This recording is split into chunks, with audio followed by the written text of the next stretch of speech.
ونصلي على رسوله الكريم أما بعد فأعوذ بالله من الشيطان الرجيم بسم الله الرحمن الرحيم ما آتاكم الرسول فخذوا وما نهاكم عنه فانتهوا صدق الله العظيم قال النبي صلى الله عليه وسلم من احیا سنتی عند فساد امتی فلہ اجرہ 100 شہید صدق اللہ العظیم اللہم صلی علی محمد وعلی آل محمد کما صلیت علی ابراہیم وعلی آل ابراہیم انک حمید مجید اللہم بارک علی محمد وعلی آل محمد کما بارکت علی ابراہیم وعلی آل ابراہیم انک حمید مجید۔ محترم سامعین اکرام، آپ حضرات کے سامنے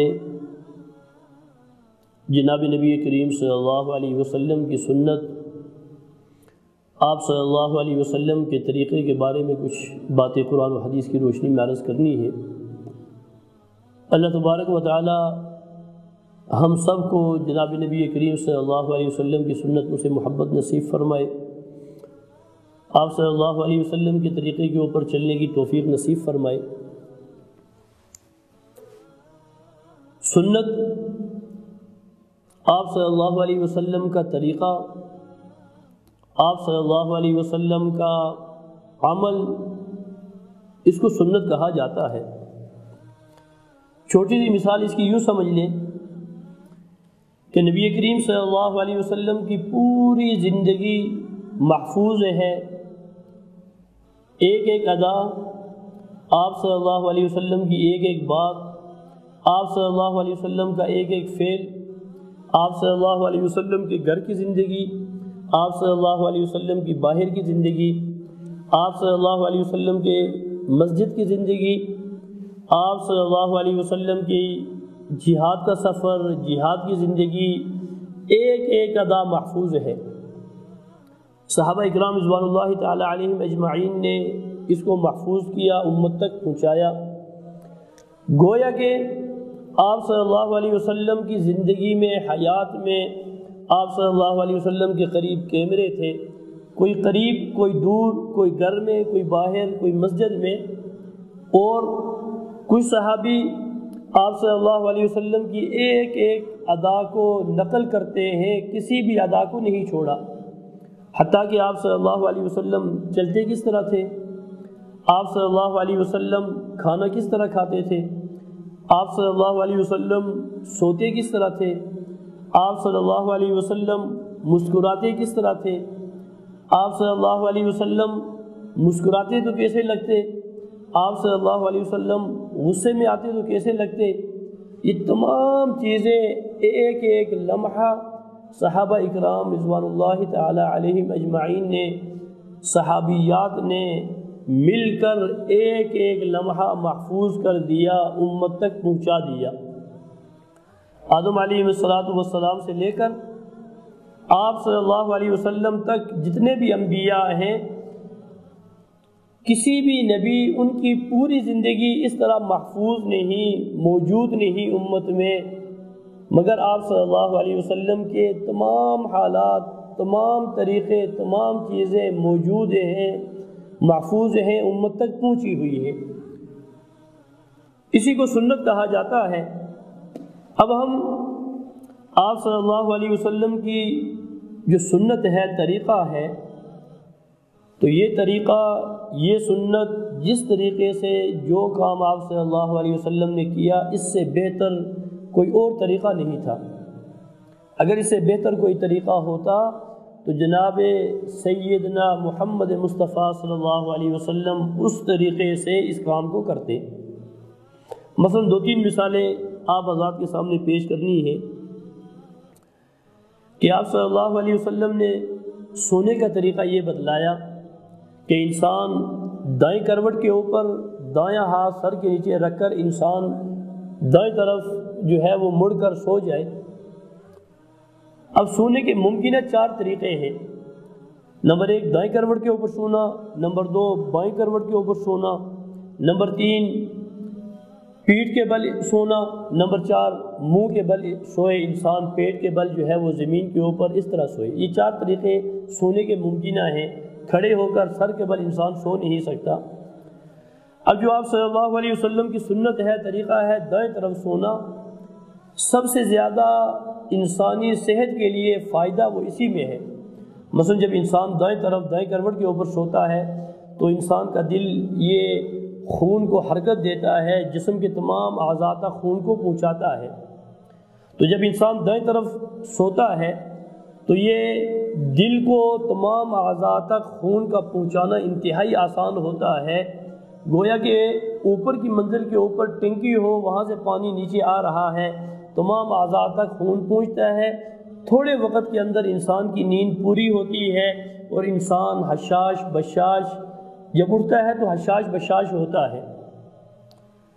اب اس سنت کو چھوڑ کر اگر انسان دائیں طرف سوتا ہے، الٹی طرف سوتا ہے، تو انسان کا جو دل ہے یہ دل دب جاتا ہے۔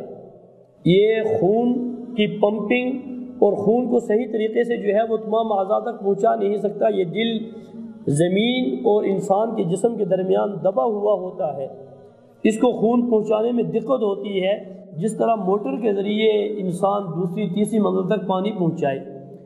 اب زیادہ وقت کے اندر تھوڑی نیند انسان کی پوری ہوتی ہے اور انسان جب اٹھتا ہے تو اس کی طبیعت پریشان ہوتی ہے۔ اسی طرح انسان اگر کمر کے بل سوتا ہے تو انسان کی جو ریڑھ کی ہڈی ہے یہ بالکل سیدھی نہیں بلکہ اس کے اندر کچھ بل سا ہے۔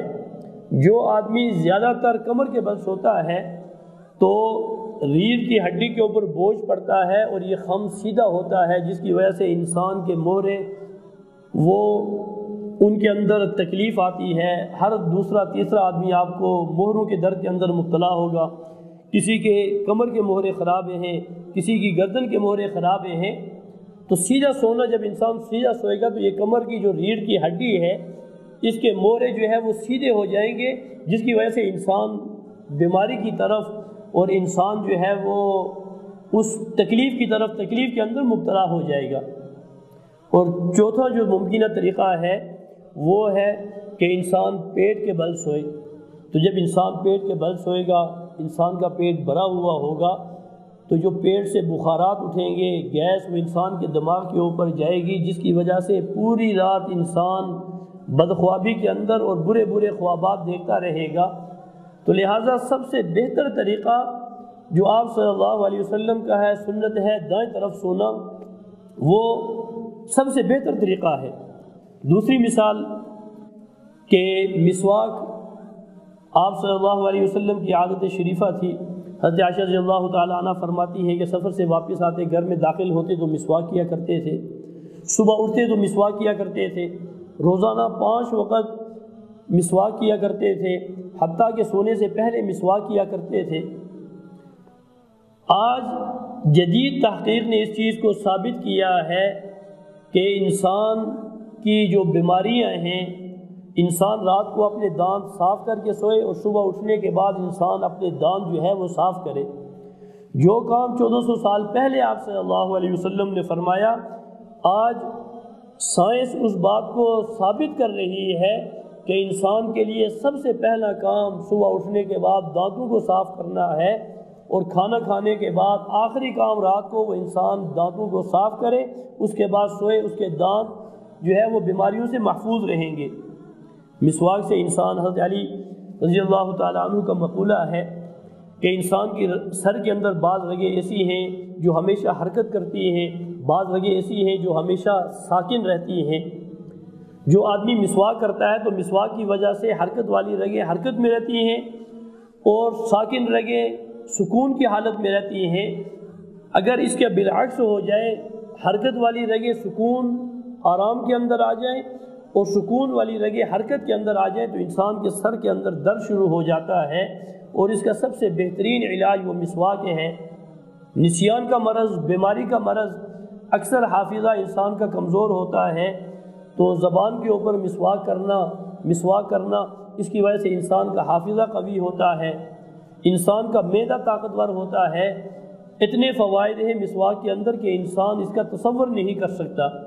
اسی طرح وضو کرنا، ہاتھوں کو دھونا، آپ صلی اللہ علیہ وسلم کی عادت شریفہ تھی کہ کھانے سے پہلے جو ہے وہ ہاتھوں کو دھوتے تھے، کھانے کے بعد بھی ہاتھوں کو دھوتے تھے۔ تو آج جدید سائنس نے اس چیز کو ثابت کیا کہ یہ سب سے بہترین چیز انسان کو یہی کہ انسان اپنے ہاتھوں کو صاف کرے، اپنے ہاتھوں کو دھو لے، کھانے سے پہلے، کھانے کے بعد۔ یہ آپ صلی اللہ علیہ وسلم نے فرمایا تھا کہ برکت الطعام، کھانے کی برکت یہ ہوتی ہے کہ انسان پہلے بھی الوضوء قبل والوضوء بعد، کہ کھانے سے پہلے بھی ہاتھوں کو دھو لے اور کھانے کے بعد بھی ہاتھوں کو دھو لے۔ لہٰذا آئیں ہم عہد کریں کہ ہم جناب نبی کریم صلی اللہ علیہ وسلم کی سنتوں کو اپنائیں گے، مغربی طریقوں کو چھوڑیں گے۔ آپ صلی اللہ علیہ وسلم صبح سویرے بیدار ہوتے تھے تہجد کے وقت، آج ہم 2 بجے تک سوئے رہتے ہیں۔ رات کو جلدی سونا آپ صلی اللہ علیہ وسلم کی سنت طریقہ ہے، ہم 3 بجے 2 بجے تک۔ تو ہماری زندگی میں پریشانی کیوں نہ آئے؟ ہم نے ان تمام طریقوں کو چھوڑ دیا، ان تمام سنتوں کو پامال کر دیا۔ تو آئیے عہد کریں کہ ہم مغربی زندگی کو چھوڑ کر، مغربی طور طریقے چھوڑ کر مکی مدنی زندگی کو اختیار کریں، خوشحالی کا راز دنیا میں بھی پالیں، آخرت میں بھی پالیں۔ آج ہم لباس کے اندر مغربی ہو گئے، کھانے پینے کے اندر مغربی ہو گئے، ہر کام کے اندر ہم نے مغرب کو اختیار کر لیا، حالانکہ ہمارا قبلہ و کعبہ اور اسی طرح ہمارا رخ وہ مکی مدنی زندگی ہے۔ ہم اس کو اختیار کریں، اسی کے اندر انشاءاللہ ہمارے لیے کامیابی ہے۔ اللہ تبارک و تعالیٰ سے دعا ہے کہ اللہ تبارک و تعالیٰ آپ صلی اللہ علیہ وسلم کی سنتوں سے محبت نصیب فرمائے، آپ صلی اللہ علیہ وسلم کی سنتوں کے اوپر عمل کی توفیق نصیب فرمائے۔ وما علینا الا البلاغ المبین۔ la la la la